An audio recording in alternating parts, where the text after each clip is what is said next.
जय स्वागत है आपका जेपी साइंस क्लासेस में। आज हम क्या पढ़ने वाले हैं?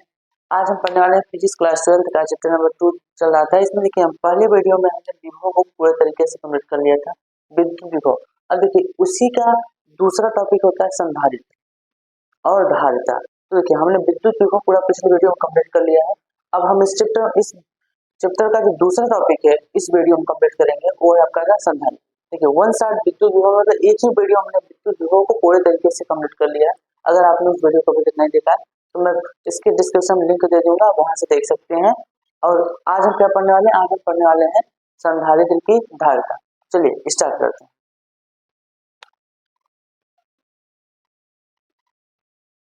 देखिए आज हम पढ़ने वाले हैं क्लास 12 का फिजिक्स। इसमें आपका चैप्टर चल रहा था 2। कौन चैप्टर? चैप्टर 2 जिसका नाम है विद्युत विभव। विद्युत विभव तथा संधारित्र।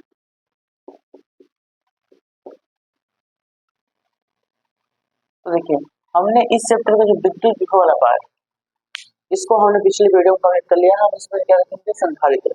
कि संधारित्र क्या होता है, कैसे बनता है। देखिए सबसे पहले संधारित्र होता क्या है, तो इसको हम समझेंगे बेसिक से। देखिए सबसे पहले हम समझते हैं कुछ चीजें से आप लोग जानते हो, चालक। चालक किसे कहते हैं? चालक किसे कहते हैं? देखिए वे पदार्थ जिनमें आवेश का स्थानांतरण आसानी से हो सकता है वो क्या कहलाते हैं? चालक कहलाते हैं। या वे पदार्थ जो विद्युत धारा का प्रवाह आसानी से करते हैं, जिनमें से आवेश आसानी से प्रवाहित हो सकते हैं, उसे कहते हैं चालक। अब चालक को समझ आएंगे। चालक के उदाहरण क्या होते हैं आपके? देखिए चालक के उदाहरण अगर आप देखेंगे तो क्या कहते हैं, देखिए इनके पास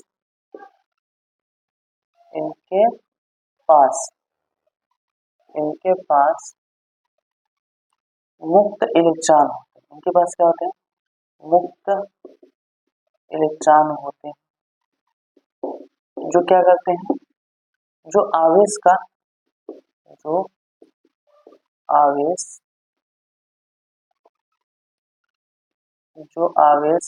स्थानांतरण करते हैं। क्या करते हैं? स्थानांतरण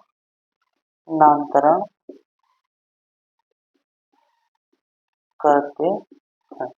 यानी इनके पास क्या होता है? इनके पास होता है मुक्त इलेक्ट्रॉन, और यही मुक्त इलेक्ट्रॉन क्या करते हैं? आवेशों का स्थानांतरण करते हैं। क्या करते हैं? चालक। अब बताइए आप अगर चालक को क्या करेंगे? आवेश दें। क्या करेंगे? आवेश दें। तो यह आवेश जो कोई मात्रा है वह चालक एक निश्चित मात्रा को ग्रहण करेगा। यानी आवेश की एक निश्चित मात्रा को चालक ग्रहण करेगा। तो आवेश की इस निश्चित मात्रा जो ग्रहण करता है, इसको उस चालक की बोलते हैं धारिता। क्या बोलते हैं? धारिता। देखिए अभी इसके आगे आपको पढ़ना क्या है? अब पढ़ना आपको चालक की धारिता। देखिए अब आखिर चालक की धारिता क्या होती है? तो अभी हम जैसे आपको बताया है कि किसी चालक को आप जब आवेश देते हैं, किसी चालक को जब आप आवेश देते हैं तो वो चालक उस आवेश को ग्रहण करता रहता है। और एक ऐसा समय आएगा कि अब उस आवेश की क्षमता खत्म हो गई, वो उतना ही आवेश ग्रहण कर सकता है। यानी उससे अब ज्यादा आवेश को ग्रहण उस चालक नहीं कर सकता है। यानी चालक आवेश की एक निश्चित मात्रा ग्रहण कर सकता है। आवेश के उस निश्चित मात्रा को ग्रहण करना चालक क्या कहती? धारिता। यानी चालक की धारिता क्या होती है? आवेश की एक निश्चित मात्रा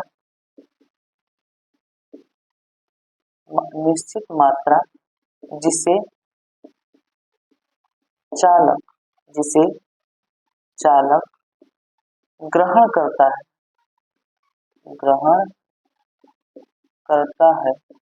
क्या कहलाते हैं? चालक की धारिता कहलाता है। अब ध्यान समझिए क्या होगा। देखिए आपके पास कोई चालक, जैसे यहाँ पर आपके पास क्या है? एक चालक।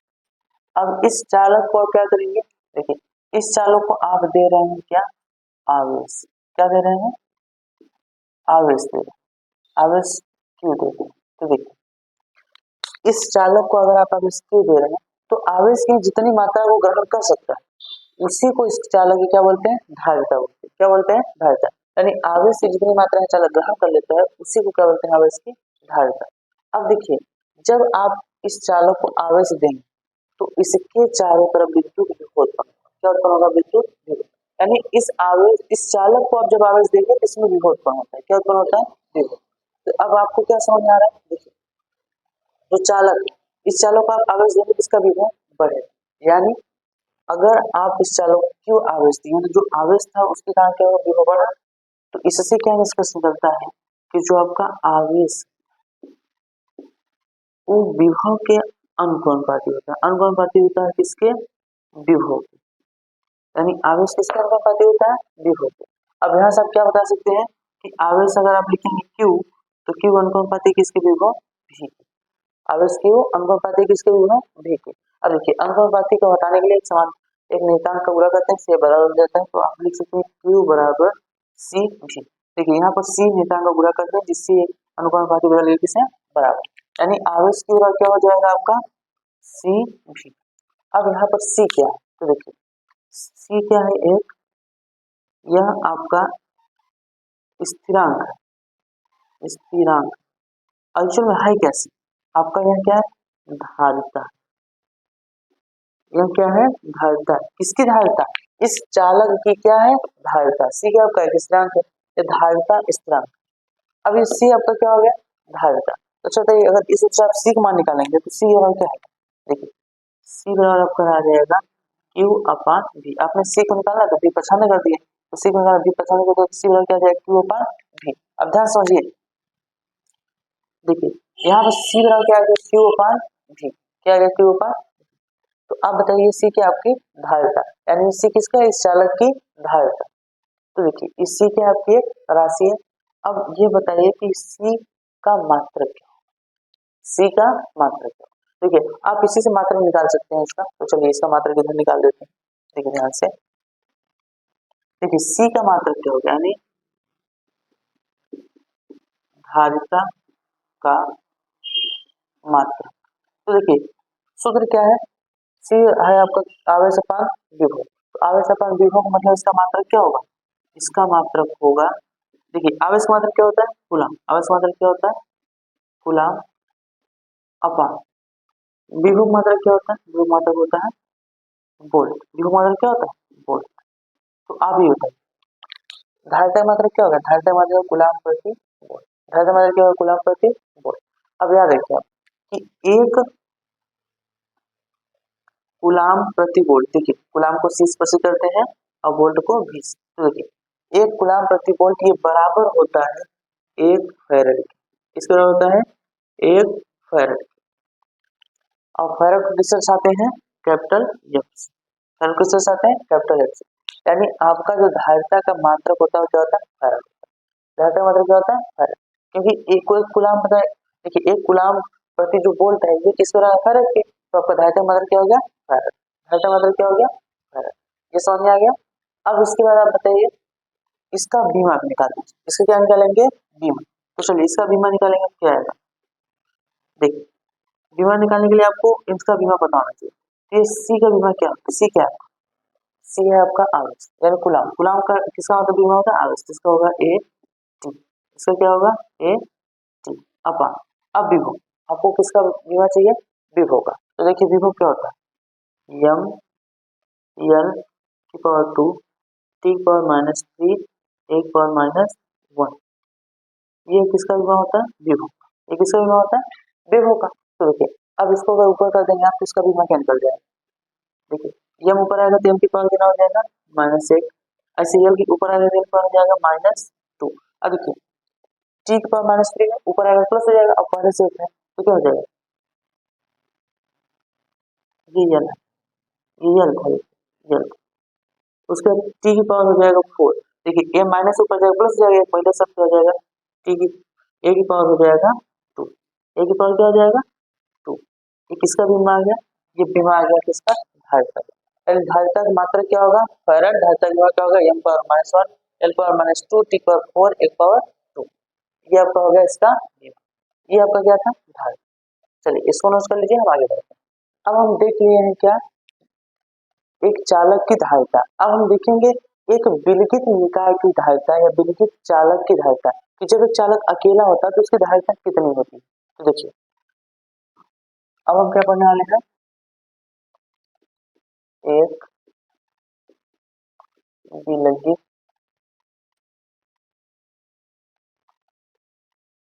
चालक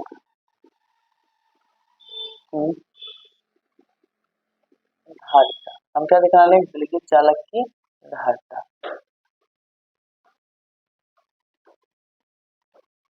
एक विलगित चालक की धारिता, देखिए एक विलगित चालक की धारिता क्या है।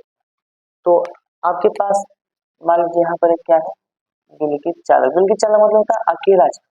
विलगित मतलब क्या होता है, अकेला चालक है। तो ये बताइए इसका कितनी धारिता है।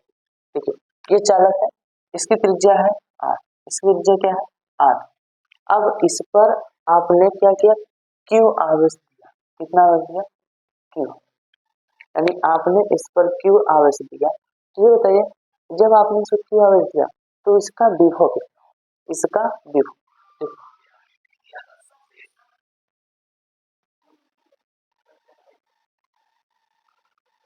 देखिए आपने इसे क्या किया, क्यू आवेश दिया, इसे क्या किया, क्यू आवेश दिया, और इसकी त्रिज्या आर पी है, इसका विभव कितना। तो सबसे पहले ये बताइए इसका विभव। तो देखिए चालक का विभव क्या देखेंगे, सबसे पहले चालक का विभव। अगर हम चालक का विभव देखेंगे, देखिए आपको पता है विभव सूत्र होता है 1/4 pi epsilon naught into Q upon are.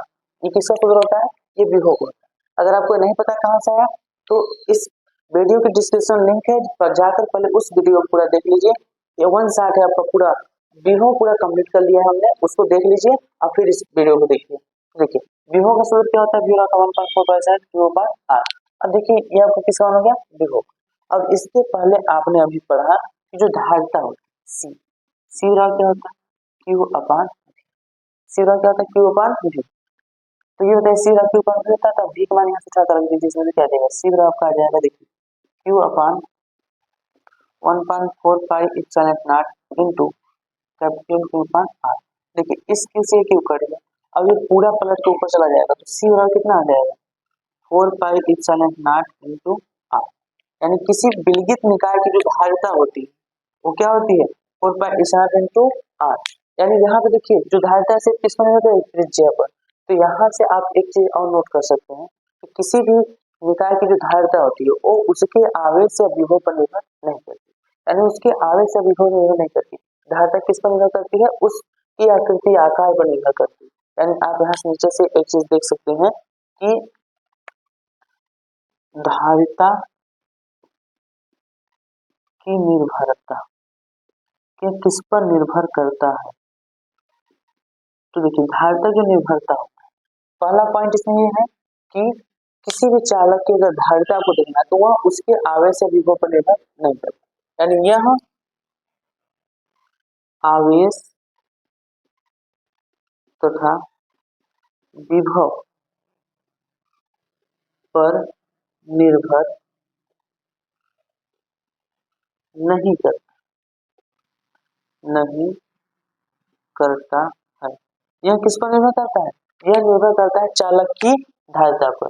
यानी आप धारिता किस पर निर्भर करता है, यह जो है यह चालक पर निर्भर करता है। किस पर निर्भर करता है, चालक पर। यानी अगर चालक बड़ा होगा तो उसकी धारिता अधिक होगी, चालक छोटा होगा तो उसकी धारिता छोटा होगा। इतना समझे आपको। देखिए क्या था, विलगित, एक विलगित चालक की धारिता समझ में आ गए थे। देखिए इसका एक छोटा सा क्वेश्चन करवा देते हैं आपको, लेकिन ये बहुत ही महत्वपूर्ण क्वेश्चन। देखिए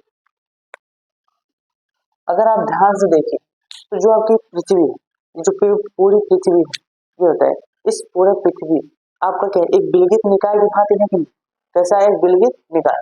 तो अब हम क्या निकालेंगे, हम इस पूरी पृथ्वी की क्या निकालते हैं, धारिता। तो देखिए हम क्या निकालेंगे, आपका एक एग्जाम्पल में क्वेश्चन है, आपका एक क्वेश्चन क्या है कि हमें निकालना क्या है, पृथ्वी की धारिता। अगर आपको पृथ्वी की धारिता निकालना है, देखिए सूत्र आपके पास क्या है, सूत्र आपके पास है C बराबर 4 pi epsilon naught into R. यानी आपको क्या चाहिए, अगर पृथ्वी की धारिता निकालना, अगर आपके पास पृथ्वी की त्रिज्या हो तो आप निकाल सकते हैं। तो क्या आपको पता है पृथ्वी की त्रिज्या कितनी है? पृथ्वी की त्रिज्या जो है r, ये है आपका 6400 की।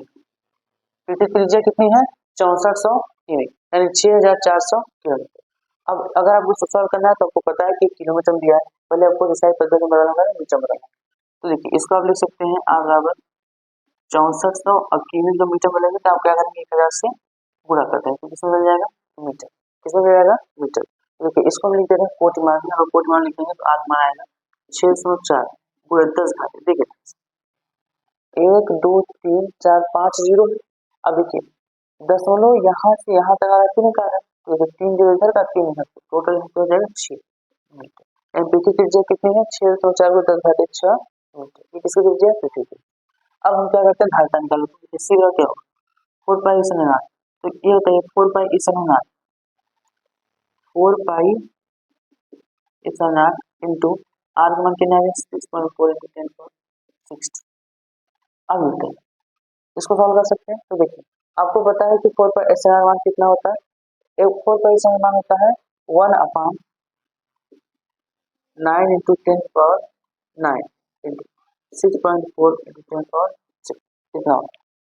अच्छा देखिए ये कहाँ से आया, थोड़ा समझ लीजिए। देखिए जब आप विभव पढ़ रहे थे इसमें आपको बताया गया था कि 1/4 पाई ईसन आर, इस पूरे का मान कितना होता है? इस पूरे का मान होता है आपका 9 गुणे 10 घाते 9। देखिए यहाँ देखिए थोड़ा साइड में, 1/4 पाई ईसन आर का मान होता है 9 गुणे 10 घाते 9। तो अगर आपको इसका मान निकालना है तो इसको 95 कर देंगे, तो 4 पाई ईसन आर का मान क्या हो जाएगा? 1/9 इंटू 10 पावर 9। तो इससे आप निकाल सकते हैं। देखिए इससे से निकाल 4 पाई ईसन मान क्या होता है? 1/9 into 10 power 9 into 6.4 into 10 power 6।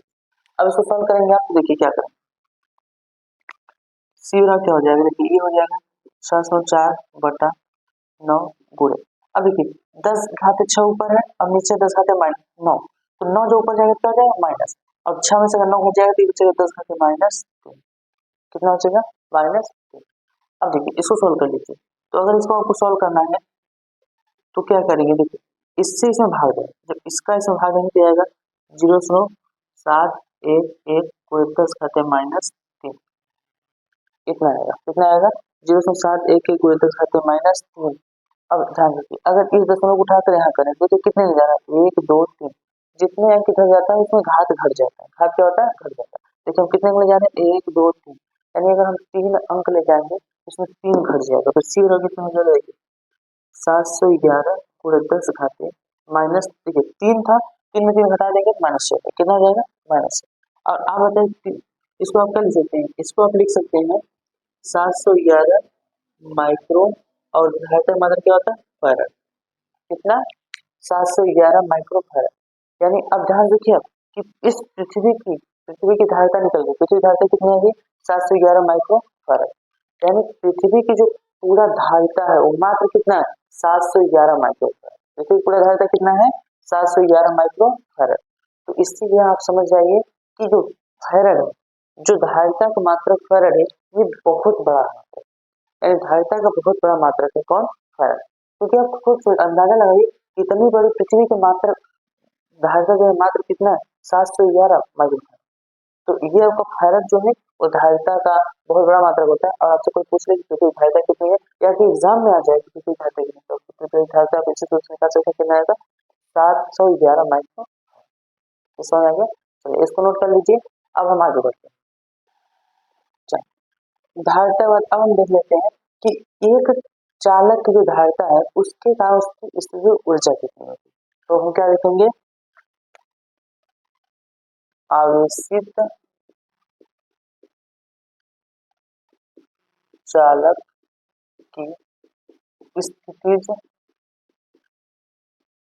ऊर्जा, किसी आवेशित चालक की स्थितिज ऊर्जा क्या होती है?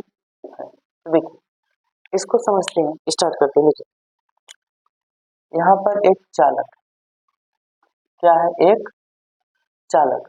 अब देखिए जब इस चालक को आपको क्या करना है, इस चालक को अभी ये नहीं डाल सकता, इस पर आवेश का मान 0 है। देखिए प्रारंभ में t बराबर 0 पर, देखिए प्रारंभ में मतलब क्या है? जब समय 0 था तो इस पर जो आवेश का मान था वो भी कितना है, 0। अब कुछ समय बाद इस पर हम क्या कर रहे हैं, आवेश दे रहे हैं, तो t समय पर आप अगर देखेंगे तो इस पर आवेश का मान q होगा, कितना होगा, q। तो देखिए इसको 0 से q आवेशित करने में, यानी इसको 0 से q आवेशित करने में हमें कुछ न कुछ कार्य करना पड़ता है, और यही कार्य इस चालक का स्थितिज ऊर्जा के रूप में संचित हो जाता है। यही कार्य क्या होता है, इस चालक में स्थितिज ऊर्जा के रूप में संचित हो जाता है। देखिए जब आप इसको जाते हैं, इसको आप कुछ आवेश देती, इसको कितना आवेश देते हैं, देखिए आप इसको क्या करें, क्यू आवेश देते हैं, तो इस पर जब क्यू आवेश दे दिए तो इस पर विभव कितना हो, देखिए जब आप इस पर क्यू आवेश देते हैं तो इस पर जो विभव होगा, आपका विभव को कितना हो जाएगा, क्यू अपान सी, क्योंकि इसकी कुछ ना कुछ धारिता होगी, सी क्या है, सी इसकी धारिता, इसकी धारिता कितना है, सी। देखिए इस आवेश से जब आप छोटा सा एक क्यू आवेश देंगे, इसकी धारिता सी थी, इसका विभव कितना हो जाएगा, क्यू अपान सी, विभव कितना हो जाएगा, क्यू अपान सी। अब ध्यान, अब इस विभव कितना है, क्यू अपान सी। अब आप इस चालक को क्या करेंगे, आवेश दे रहे हैं, आवेश क्या करें, दे रहे हैं, तो बताइए जब आवेश इसको देंगे तो इसका विभव, इस विभव विरुद्ध आप जब आवेश देंगे तो आपको कुछ न कुछ कार्य करना पड़ेगा, क्या करना पड़ेगा, कुछ न कुछ कार्य करना पड़ेगा। तो देखिए यहाँ पर लिखेंगे चालक को क्यू आवेश देने पर W कार्य करना पड़ता है। देखिए आवेश को अगर आप क्यू आवेश देने पर W कार्य करना पड़ता है। अब आप मानिए कि इसको एक छोटा सा आवेश, आप कितना दे रहे हैं, एक छोटा सा आवेश डी क्यू दे रहे हैं, कितना दे रहे हैं, एक छोटा आवेश डी क्यू दे रहे हैं। जब आप इसे छोटा सा आवेश डी क्यू दे रहे हैं तो बताइए विभव के विरुद्ध इसको कितना कार्य करना पड़ेगा, तो कुछ न कुछ कार्य करना पड़ेगा, छोटा। देखिए अगर आप छोटा सा आवेश दे रहे हैं तो कुछ ना कुछ छोटा सा कार्य करना पड़ेगा, तो उसका कार्य कितना करना पड़ेगा, देखिए डी डब्ल्यू। अगर डी डब्ल्यू कार्य करना पड़ेगा तो डी डब्ल्यू क्या होगा, देखिए आपको पता है कि कार्य बराबर होता है v इंटू क्यू, ये हो जाएगा डी। देखिए जब आप इसे डी क्यू आवेश दे रहे हैं तो विभव v के विरुद्ध इसको कितना कार्य करना है, डी डब्ल्यू कार्य करना पड़ेगा। यानी इस चालक को आप जब डी क्यू आवेश छोटा सा आवेश दे रहे हैं, विभव v के विरुद्ध इसको कितना कार्य करना पड़ेगा, डी डब्ल्यू। अब अगर यही आवेश का मान आप 0 से कहाँ तक करें, क्यू तक, कहाँ तक करें, क्यू तक। देखिए आप इस चालक को कितना आवेश दे रहे हैं, क्यू आवेश, पहले आप इस पर आवेश कितना था, 0, तो 0 से क्यू तक आवेश देने के इसमें कितना कार्य करना पड़ेगा, तो आप अगर इसको आवेश को क्या करेंगे, क्यू आवेश देंगे, तो देखिए इसमें क्या होगा, जो आपका कार्य, तो क्रिया, देखिए आप ऐसे लिखेंगे, चालक को क्यू आवेश देने में विभव द्वारा किया गया कार्य, देखिए विभव द्वारा नहीं, विभव के विरुद्ध, विभव के विरुद्ध, क्योंकि विभव तो उसका विरोध कर रहा है ना, तो विरुद्ध किया गया कार्य, तो बताइए कितना हो जाएगा, देखिए डी डब्ल्यू था, इसका समाकलन कर दे रहे हैं, तो समाकलन देखिए कहाँ से हम कर रहे हैं, 0 से आवेश कितना दे रहे हैं, क्यू तक, तो क्या हो जाएगा, v इंटू डी क्यू, क्या हो जाएगा, v इंटू डी। अब इसका आप समाकलन कर दीजिए, देखिए समाकलन करेंगे क्या होगा, डी डब्ल्यू समाकलन क्या आपका आ जाएगा, डब्ल्यू बराबर, देखिए विभव का मान कितना निकाले आप, क्यू अपान सी, विभव कितना निकाले, क्यू अपान सी, तो आप यहाँ लिख देंगे, विभव के सामने लिख देंगे क्यू अपान सी इंटू डी क्यू, समाकलन 0 से क्यू, 0 से क्यू। अब इसका आप समाकलन कर दीजिए, देखिए इसका समाकलन करेंगे, देखिए हम कर दे रहे हैं, जब इसका आप समाकलन करेंगे देखिए कितना है, डब्ल्यू, डब्ल्यू बराबर, अच्छा देखिए यहाँ क्यू अपान सी है ना, तो सी को हम क्या करें, कॉमन ले, तो क्या होगा 1 अपान सी कॉमन ले, यहाँ बचेगा समाकलन 0 से क्यू तक, और Q into D Q into D Q. देखिए अब अगर आप क्यू का समाकलन करेंगे तो आपको पता है समाकलन क्या होता है, इसके घात में एक जुड़ जाता है, उसी से भाग देते हैं, तो इसका घात कितना है, 1, और इसमें एक जोड़ देंगे तो 1 और 1 कितना हो जाएगा, 2, तो आप इसको क्या लिखेंगे, डब्ल्यू बराबर 1 अपान सी, और उसके बाद इसका जब समाकलन करेंगे तो ये हो जाएगा, घात 1 है, घात 1 में जोड़ेंगे 2 है, यानी क्यू स्क्वायर, और जितना घात होता है उसे क्या करते हैं, भाग देते हैं, और उसका लिमिट कितना है, 0 से क्यू तक। लिमिट कितना है, 0 से क्यू तक।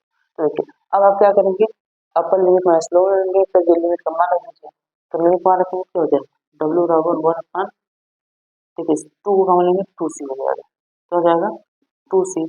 अब यहाँ पर आप लिमिट रखेंगे, तो क्यू का स्थान कैपिटल क्यू लिख दीजिए, क्या हो जाएगा, capital Q square minus Q का स्थान 0 दीजिए, क्या हो जाएगा, 0 का स्क्वायर।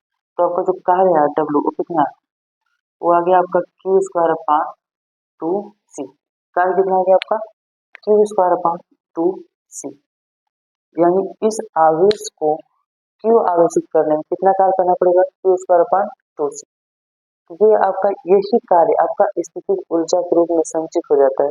तो आप लिख सकते हैं कि स्थितिज ऊर्जा को यू से दर्शाते हैं, यू बराबर होगा क्यू स्क्वायर अपॉन 2c।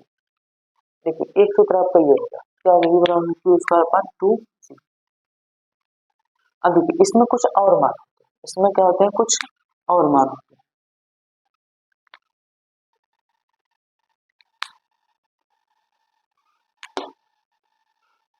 अच्छा बताइए, आप क्यू बराबर जानते हैं क्या होता है, सी भी, क्यू बराबर क्या होता है, सी।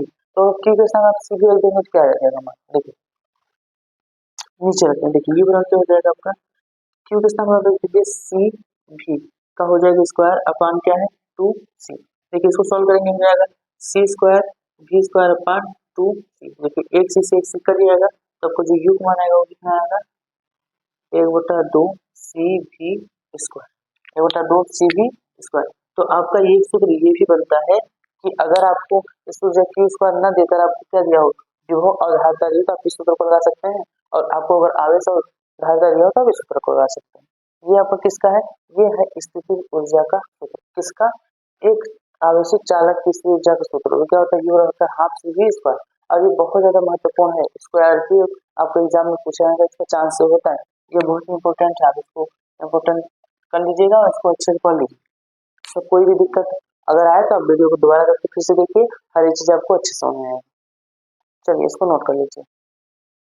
चलिए अब हम पढ़ने वाले हैं संधारित्र। अब हम क्या पढ़ने वाले हैं, संधारित्र। देखिए संधारित्र क्या होता है, सबसे पहले ये जानते हैं संधारित्र होता क्या है, तब उसके आगे कहानी हम देखेंगे। सबसे पहले हम क्या देखेंगे, संधारित्र।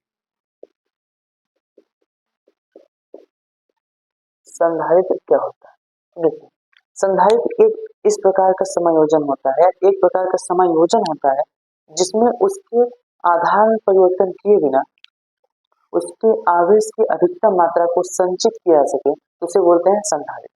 क्या होता है संधारित्र, क्या होता है कि इसके आधार में परिवर्तन किए बिना उस पर आवेश की अधिकतम मात्रा को संचित किया जा सके, तो उसे बोलते हैं संधारित्र। अब देखिए संधारित्र किससे बनाते हैं, तो देखिए संधारित्र को आपका इस तरीके से प्रदर्शित करते हैं, क्या करते हैं, प्रदर्शित। अब ये दोनों क्या है, देखिए ये आपका आवेशित प्लेटें होती है, ये क्या है, आवेशित प्लेटें हैं। इस पर एक प्लेट आपका धनावेशित होता है, दूसरा प्लेट ऋणावेशित होता है। अब ये कैसे बना है, देखिए संधारित्र के बाद अब आप समझेंगे समांतर प्लेट संधारित्र। अब क्या पढ़ेंगे आप, अब आप पढ़ेंगे समांतर प्लेट संधारित्र।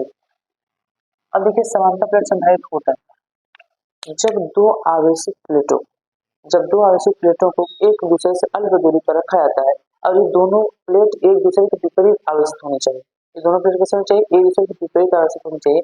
तो इनके बीच एक विद्युत क्षेत्र होता है, और यह विद्युत क्षेत्र विद्युत ऊर्जा को विद्युत क्षेत्र के रूप में संचित कर देता है।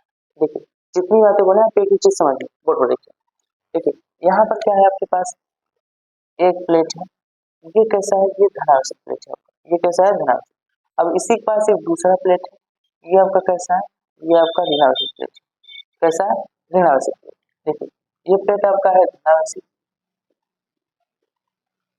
और ये आपका कैसा है, ऋणावेशित। ये प्लेट कैसा है, ऋणावेशित। अब देखिए इस प्लेट के कारण विद्युत क्षेत्र होगा, इस प्लेट के कारण विद्युत क्षेत्र होगा। तो देखिए सबसे पहले समझिए, इस जो आवेशित है इसका क्षेत्रफल है ए, इसका भी क्षेत्रफल कितना है, ए। और इस पर देखिए जो आवेश घनत्व ओ है प्लस सिग्मा, इस पर आवेश घनत्व क्या है, माइनस सिग्मा।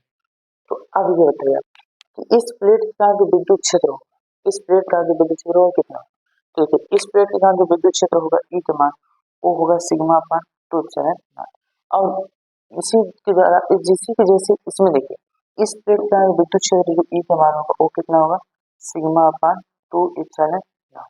यानी दोनों प्लेटों का जो विद्युत क्षेत्र होता था सिग्मा अपान इप्सिलॉन नॉट। ये अगर आपको नहीं पता कहाँ से है तो ये हमने पिछले चैप्टर में पूरा सिद्ध किया है। अगर आपने वीडियो नहीं देखा है तो आप उसे जाकर देख लीजिए कि ये कहाँ से सिद्ध हुआ। चलिए चलिए आगे चलते हैं। तो देखिए ये आपका कैसा है, ये आपका धनावेशी प्लेट, ये कैसा है ऋणावेशी। अब इन दोनों प्लेटों का देखें विद्युत क्षेत्र निकालेंगे तो हम 3 बिंदु विद्युत क्षेत्र देखेंगे। देखिए कौन कौन से बिंदु पर, एक बिंदु यहाँ पर मान लीजिए पी बिंदु, एक बिंदु यहाँ पर एक क्यू बिंदु और एक बिंदु यहाँ आर। तो ध्यान समझिए अगर इस बिंदु पर आप देखें क्या विद्युत क्षेत्र की तीव्रता या विद्युत क्षेत्र, तो ध्यान समझिए कि यह क्या धनावेशी और धनावेशी के कारण यहाँ पर जो विद्युत क्षेत्र की दिशा होगी वो किधर होगी, विद्युत क्षेत्र की दिशा होगी बाहर। इस धनावेशी प्लेट का विद्युत क्षेत्र की दिशा किधर होगी बाहर। देखिए इस प्लेट का नाम है फर्स्ट, इस प्लेट का नाम है सेकंड। तो ई फर्स्ट जो होगा यानी पहले के कारण जो विद्युत क्षेत्र की दिशा होगी उसकी इधर, और इसी बिंदु पर इस दूसरे का देखिए कैसा ऋणावेशी, तो ऋणावेशी का जो विद्युत क्षेत्र की दिशा होती है माइनस यानी इसी की ओर होता है। ऋणावेश में दिशा उसकी ओर होता है और धनावेश में दिशा उससे दूर की ओर होता है। देखिए धनावेश इसके बाहर की होता है और ऋणावेश इससे ओर होगा, यानी यहाँ विद्युत क्षेत्र की जो दिशा होगी यानी ई2 की दिशा किधर होगी इस तरह। अब ध्यान दीजिए इस बिंदु बिंदु P पर E1 दिशा यानी E2 दिशा इधर। तो आप बताइए यहाँ पर आपको विद्युत क्षेत्र का मान कितना है, देखिए इसको निकाल लीजिए। बिंदु P पर E का मान, देखिए इन दोनों का दिशा क्या है विपरीत, अगर यानी विपरीत दोनों दिशा से घट जाए तो आपका जो EP का मान आएगा वो कितना है, देखिए E1 माइनस E2। अब देखिए E1 का मान कितना है और E2 मान कितना है यहाँ देख लीजिए। तो आप अगर EP का मान निकालेंगे क्या होगा, sigma upon 2 epsilon not E1 का मान है और सिग्मा अपान 2 इप्सिलॉन E2 मान है। देखिए इसमें से घट जाएगा तो आपका E का मान कितना आ जाएगा 0, यानी जो आपका EP का मान हो कितना आ गया 0, यानी इस बिंदु पर E का मान कितना होगा 0। समझ में। अब हम किस पर देखेंगे, हम Q पर, किस पर देखेंगे Q पर। देखिए हम किस पर देखेंगे बिंदु Q पर E का मान, बिंदु Q पर E का मान। तो देखिए बिंदु Q पर E का मान क्या होता है, तो बिंदु Q पर अगर आपको E का मान देखें तो देखिए यहाँ पर तो सबसे पहले आप विद्युत क्षेत्र की दिशा देखिए, देखिए ये कैसा है प्लस और धनावेशी प्लेट से विद्युत क्षेत्र की दिशा दूर, यानी इस पर E1 के कारण जो विद्युत क्षेत्र की दिशा होगी इस तरफ होगी, ये हो गया इसके E1 के कारण। अब ध्यान दीजिए ये कैसा है ऋणावेशी, और ऋणावेशी के कारण विद्युत क्षेत्र की दिशा उसी की ओर होती है, यानी इसके कारण विद्युत क्षेत्र की दिशा इधर है, एक सेकंड भी इधर होगा। अब देखिए इन दोनों की दिशा क्या है एक ही तरफ, अगर एक ही तरफ की विद्युत क्षेत्र की जो दिशा एक ही तरफ है यानी ये दोनों आपस में जुड़ जाएंगे। तो वहां पर अगर आप ई क्यू को मान देखेंगे, देखिए ये कहाँ देखेंगे क्यू पर, तो क्या हो जाएगा E1 प्लस E2, क्या हो जाएगा E1 प्लस E2। तो देखिए अगर E1 प्लस E2 होगा तो आप मान रख के जोड़ दीजिए इसको, कितना आएगा देखिए sigma upon 2 epsilon not plus sigma upon 2 epsilon not. देखिए इन दोनों का लसागु कितना है, इन दोनों का अगर आप लसागु और जोड़ेंगे तो यहाँ पर क्यू बराबर आएगा 2 सिग्मा अपान 2 इप्सिलॉन नॉट। तो आपका फाइनल रिजल्ट क्या आएगा, ये क्यू बराबर आपका आएगा सिग्मा अपान इप्सिलॉन नॉट, क्योंकि 2 से 2 कट जाएगा, देखिए 2 से 2 क्या होगा कट जाएगा। तो आपका ई क्यू का मान कितना आ गया, ई क्यू का मान आ गया सिग्मा अपान इप्सिलॉन नॉट। अब ध्यान रखिए आपका बिंदु Q पर जो E का मान है वो कितना है सिग्मा अपान इप्सिलॉन नॉट, यानी इस बिंदु पर आपका जो E का मान है वो कितना है सिग्मा अपान इप्सिलॉन नॉट। अब हमको कैसे लेना है बिंदु R, तो चलिए आप बिंदु R पर भी देख लीजिए। बिंदु देखिए हम किसको देखने वाले हैं, बिंदु R पर E का मान। तो ये बताइए आप कितना है, देखिए R पर देखना सबसे पहले आप विद्युत क्षेत्र की दिशा देखेंगे। देखिए यहाँ R पर ये कैसा धनावेश, इससे दिशा से किधर होगी ये आपको बता दिया प्लस प्लस और दूर होगा, तो मतलब E1 का बाहर होगा और ये माइनस है तो इसकी ओर होगा, यानी यहाँ पर E2 का मान फिर से आपका विपरीत दिशा होगी E2। अब ध्यान दें E1 और E2 का मान क्या है विपरीत है, अब विपरीत है तो जैसे कि बिंदु P पर विपरीत है क्या होगा 0 आ जाता है, वैसे ही आपका E पर जो R है R पर विपरीत है यहाँ पर मान क्या होगा 0, यानी अगर आप देखेंगे ई आर का मान क्या आएगा, E1 माइनस E2, या आप इसे लिख सकते हैं ई आर बराबर कितना होगा, जीरो। ई आर का मान कितना होगा, जीरो। देन देखिए यहाँ पर भी विद्युत क्षेत्र जीरो है, यहाँ पर भी विद्युत क्षेत्र जीरो है, मान कहाँ है, सिर्फ बीच में। तो अब यहाँ से आप समझ लीजिए कि जब दो समांतर प्लेटों को लगाया, जब दो समांतर आवेशित प्लेटों को लगाया जाता है तो इस प्लेट के बाहर जो होता है विद्युत क्षेत्र का मान शून्य होता है, बाहर विद्युत क्षेत्र क्या होता है, शून्य, लेकिन इसके बीच में जो विद्युत क्षेत्र होता है वही होता है। और दूसरे को देखिए ध्यान से, यहाँ पर जो विद्युत क्षेत्र सिग्मा पर तो यानी इस पर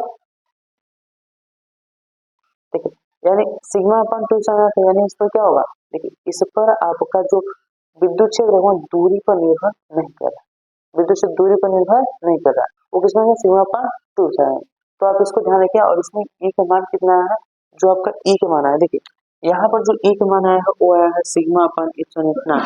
अब ये सिग्मा अपन इप्सिलॉन इस पूरे, देखिए इस प्लेट के मध्य में जो पूरा क्षेत्र है, इस पूरे क्षेत्र में एक समान रूप, इस पूरे क्षेत्र में कितना है, एक समान रूप से है, विद्युत क्षेत्र का मान कितना है, सिग्मा पानी का है ना, क्योंकि दूरी पर निर्भर नहीं। तो इस निकाय के कारण यहाँ पर क्या होता है, अब बताइए यहाँ विद्युत क्षेत्र उत्पन्न हो, तो समांतर प्लेट संधारित्र में क्या होता है, विद्युत क्षेत्र एक समान रूप से स्थिर हो जाता है। इतना समझ में आया आपको। अब देखिए इसकी अगर आपको क्या निकालना है, ढाल, क्या निकालना हो, ढाल। तो चलिए उसको हम नेक्स्ट पेज से समझते हैं, उसको नोट कर लीजिए।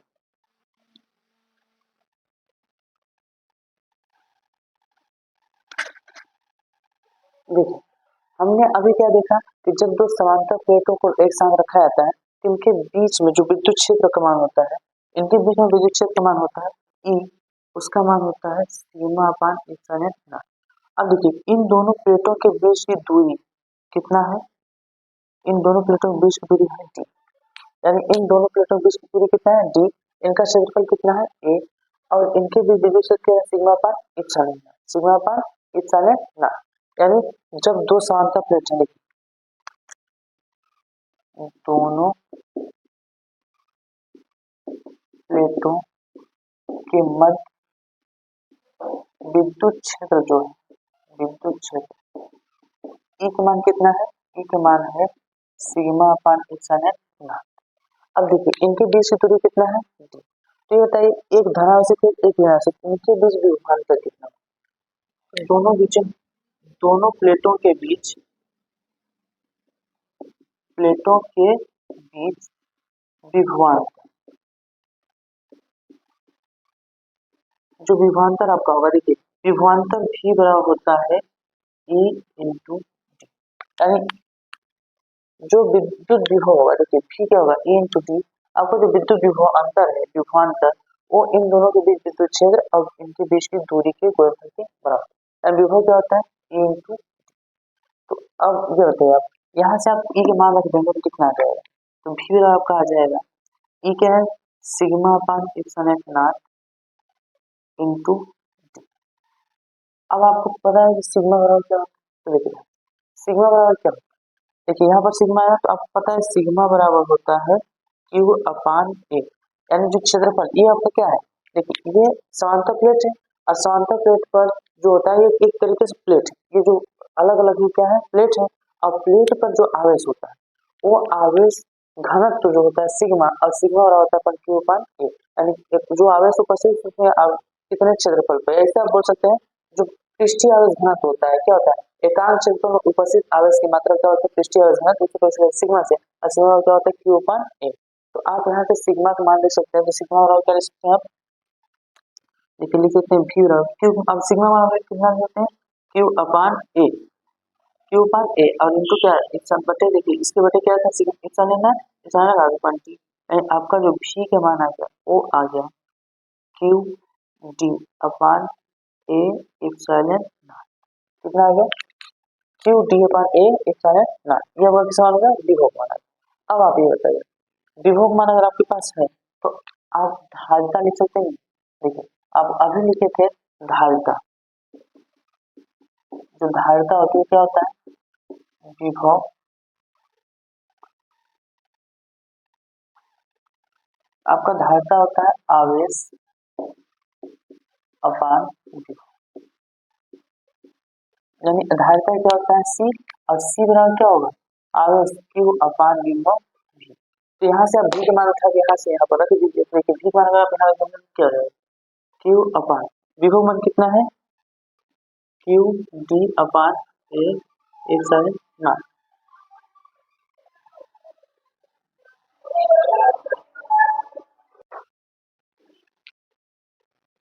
देखिए अब इसको क्या करेंगे आप Q से Q कट जाएगा तो यहाँ C बराबर क्या आएगा, C बराबर आएगा देखिए ये पलट के ऊपर चला जाएगा तो यहाँ आ जाएगा आपका A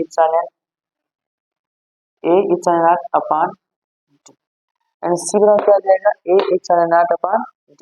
ये किसका मान हो गया धारिता। अब ध्यान से देखिए ये क्या है आपका धारिता, किसकी धारिता है समांतर प्लेट संधारित्र की धारिता, यानी किसकी धारिता है ये आपका है समांतर प्लेट संधारित्र की धारिता कितना आ गया A 1/8 अपान D, क्या आ गया A 1/8 अपान D। इतना समझ में आपको। अब देखिए अगर इसके माध्यम यहाँ पर जो आपका क्या है इसके बीच यहाँ का माध्यम क्या है y, क्या है y। अगर y के साथ कोई दूसरा माध्यम आ जाए या कोई परावैद्युत पदार्थ आ जाए तो उसका परावर्तन देखिए जो यहाँ पर इशारा क्या है y पर या निर्वात विद्युतशीलता है, अगर यहाँ कोई माध्यम अगर आ जाएगा तो उस माध्यम विद्युतशीलता हो जाएगी। तो देखिए किसी माध्यम की विद्युतशीलता क्या होती है, किसी माध्यम की विद्युतशीलता जो होती है माध्यम की विद्युतशीलता इसे प्रसिद्ध करते हैं इप्सिलॉन से। इप्सिलॉन बराबर होता है k इंटू इप्सिलॉन। क्या होता है k इंटू इप्सिलॉन। देखिए k क्या है यहाँ पर k आपका है परावैद्युतांक, परावैद्युतांक, और आपका इप्सिलॉन क्या है निर्वात की या वायु की विद्युतशीलता। तो यहाँ पर आपका c कितना प्राप्त हो जाएगा, c प्राप्त हो जाएगा a k epsilon not upon d। तो इस फार्मूले को भी आप याद रखिए और ये आपका निकल गया समांतर प्लेट संधारित्र की धारिता जब उसके मध्य क्या हो y। ये आप इसको नोट कर लीजिए।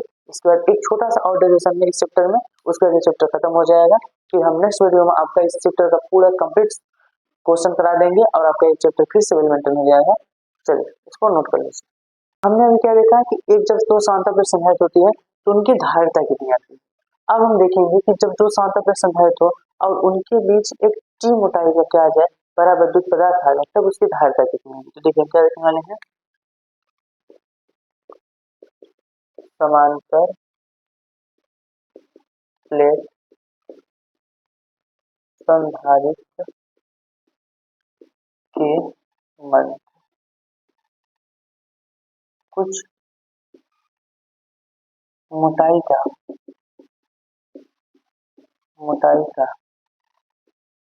परावैद्युत पदार्थ रखने पर उसकी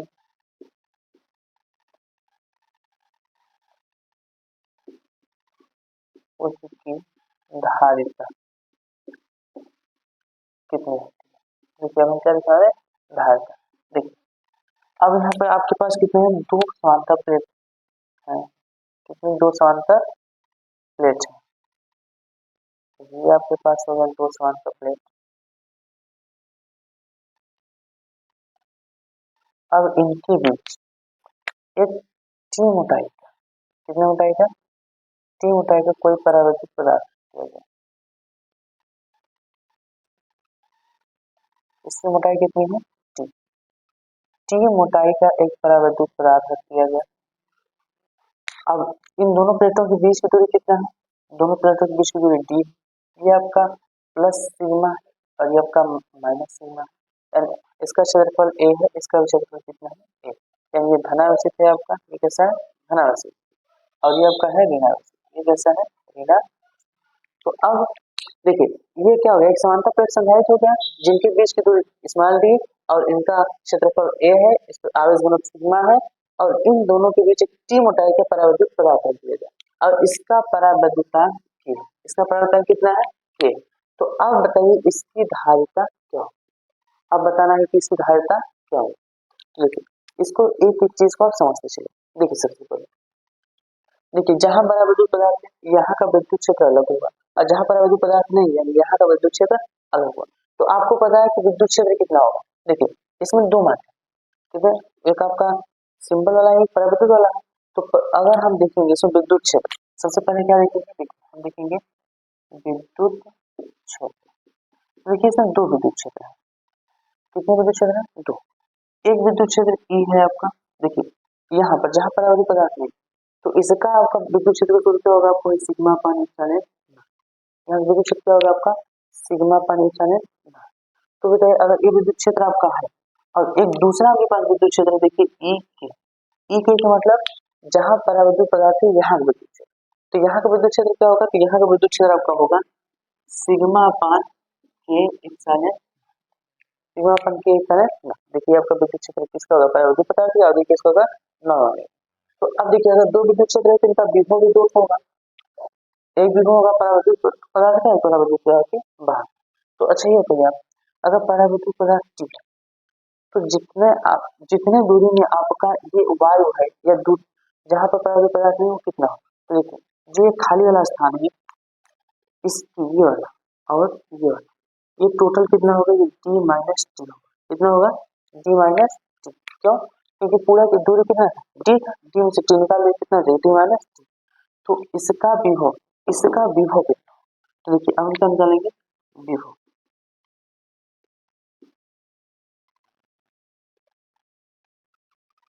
विभव अगर आप निकालेंगे विभव, देखिए विभव क्या होता है, विभव आपका यहाँ से v हो जाएगा, क्या हो जाएगा v बराबर, आपको पता है होता है v इंटू विभव, v बराबर क्या होता है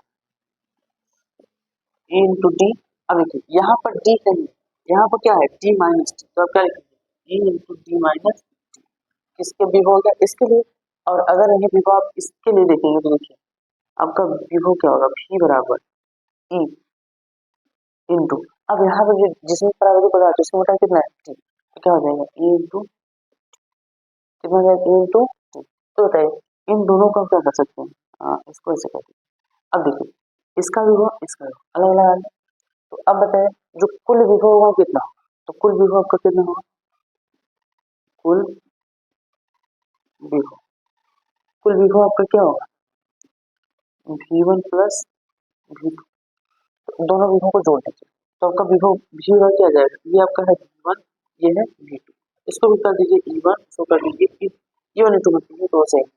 देखिए v1 हो गया क्या होगा, तो अगर आप v1 निकालेंगे देखिए क्या है e d माइनस टी, तो इसके साथ क्या लिखेंगे आप सिग्मा पान, देखिए e के साथ क्या लिखेंगे सिग्मा पान epsilon not into D minus T, अब फिर यह बीच में प्लस क्या लिखेंगे प्लस। अब देखिए क्या है v2 का मान कितना है e, अब ई के मान आप रख दीजिए डायरेक्ट, देखिए ई का मान कितना है सिग्मा अपन के एप्सिलॉन नॉट इनटू ये होगा। अच्छा बताइए इन दोनों में कुछ कॉमन, तो देखिए इन दोनों अगर कॉमन देखेंगे तो v वाला क्या होगा, कॉमन होगा सिग्मा अपन एप्सिलॉन नॉट, अतः यहाँ क्या हो जाएगा d माइनस टी और फिर प्लस टी अपन, ये बच जाएगा, ये आपका क्या होगा v। तो देखिए यहाँ पर आपके पास यह सिग्मा, तो आपको पता है कि जो सिग्मा होता है सिग्मा बराबर क्या होता है क्यू अपान ए, क्योंकि सिग्मा क्या है आपका पृष्ठीय आवर्त है, तो सिग्मा क्या होता है क्यू अपान ए, तो आप यहाँ सिग्मा का स्थान क्या रख सकते हैं क्यू अपान ए, तो फिर आपको क्या होता है देखिए Q upon epsilon naught A कोष्टक में T minus T plus T upon के, ये किसका मान हो गया, ये होगा आपका विभव, किसका मान हो गया विभव। अब अगर आपके पास विभव का मान पता है तो आप क्या बता दीजिए धारिता निकाल सकते हैं, तो आपको पता है धारिता क्या होता है, देखिए आपको पता है कि धारिता सी होता है, सी क्या होता है क्यू अपान वी, तो आप यहाँ से v का मान का धारा देखिए तो देखिए सी का मान कितना आ जाएगा, सी का मान आ जाएगा क्यू अपान v का मान कितना है यहाँ देखिए, तो v का मान है Q upon epsilon naught A कोष्टक में D minus T plus T upon कितना है। अब ध्यान देखिए एक क्यू से क्यू क्या होगा कट जाएगा, अब देखिए बटे बटे था क्यू को पलट जाएगा, तो सी बराबर क्या आ जाएगा, सी बराबर आ जाएगा epsilon naught A upon D minus T plus T upon, यही आपका मान है किसकी धारिता का, किसका मान है धारिता का। यानी जब एक समांतर प्लेट संधारित्र के मध्य में कुछ मोटाई का आपका परावैद्युत पदार्थ रखा जाता है तो उसकी धारिता कितनी होती है, उसकी धारिता होती है सी बराबर A upon T minus T plus T upon, ये आपका क्या होता है, धारिता। समझ में आ गया? तो चलिए इसको नोट कर लीजिए। और अब इस प्रकार आपका यह पूरा चैप्टर कंप्लीट हो गया। यानी आपके एनसीईआरटी से क्लास 12 की फिजिक्स के एनसीईआरटी से चैप्टर नंबर 2 खत्म हो गया। देखिए इसके पहले हमने एक शॉर्ट में पूरा विभव कंप्लीट किया था, दूसरा में हमने पूरा कंप्लीट कर लिया संधारित्र और धारिता। अब देखिए इन दोनों चैप्टर को कंप्लीट आप कर लीजिए। अगर आप अभी तक विभव नहीं देखे हैं तो उसको भी देख लीजिए, क्योंकि इसके नेक्स्ट वीडियो में हम इस चैप्टर का पूरा क्वेश्चन करवाएंगे। तो अगर आपने चैनल को सब्सक्राइब नहीं किया तो चैनल को सब्सक्राइब कर लीजिए और बेल आइकन भी प्रेस कर लीजिए, और वीडियो अच्छा लगा तो लाइक कीजिए और अपने दोस्तों के साथ भी शेयर कीजिए, जिससे वो भी अपनी तैयारी अच्छे से कर सकें और अपने बोर्ड एग्जाम को अच्छे से दे पाए।